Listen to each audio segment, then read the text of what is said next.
আসসালামু আলাইকুম ওয়া রাহমাতুল্লাহ। আজ সূরা আত-তিনের অর্থ বলা হবে ইনশাআল্লাহ।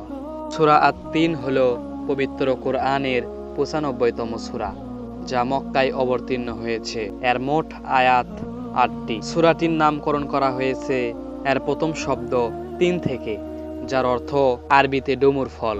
এই সূরায় আল্লাহ তাআলা ডুমুর ও জয়তুন ফলের কসম খেয়ে মানব সৃষ্টির শ্রেষ্ঠত্ব এবং পরকালে কর্মফল নিয়ে আলোচনা করেছেন।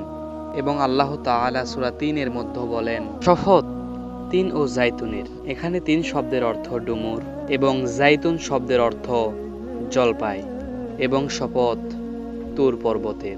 এখানে তুর সিনিন বলতে বোঝানো হয়েছে সিনাই পর্বতকে, যেখানে হযরত মুসা আলাইহিস সালাম আল্লাহর সাথে কথা বলেছিলেন। এবং শপথ এই নিরাপদ নগরের। এখানে এই নিরাপদ নগর বলতে মক্কা নগরীকে বোঝানো হয়েছে, যা নিরাপত্তা ও শান্তির আবাসস্থল। এরপরে আল্লাহ তাআলা বলেন, অবশ্যই আমি মানুষকে সৃষ্টি করেছি সুন্দরতম গঠনে, অতঃপর তাকে নামিয়ে দিয়েছি নিচ থেকে নিচে। এখানে নিচ থেকে নিচে বলতে বার্ধক্য বা পরকালে জাহান্নামের শাস্তিকে বোঝানো হয়েছে।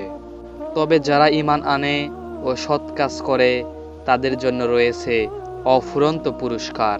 সুতরাং এরপর কিসে তোমাকে প্রতিফল দিবস সম্পর্কে মিথ্যারোপ করতে উৎসাহিত করবে? আল্লাহ কি বিচারকদের মধ্যে শ্রেষ্ঠতম বিচারক নন? সূরা ৩ মূলত মানুষের সৃষ্টি ও তার পরকালীন জীবনের প্রতিফল নিয়ে আলোচনা করে। প্রথম ৩টি আয়াতে আল্লাহ তাআলা ৩টি বিশেষ স্থানের কসম খেয়েছেন। ডুমুর ও জয়তুনের স্থান, সিনাই পর্বত এবং মক্কা নগরী।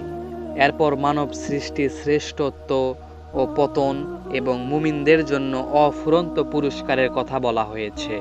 পরিশেষে বিচার দিবস সম্পর্কে অবিশ্বাসীদের সতর্ক করা হয়েছে। এটাই ছিল সূরা ৩-এর অর্থ।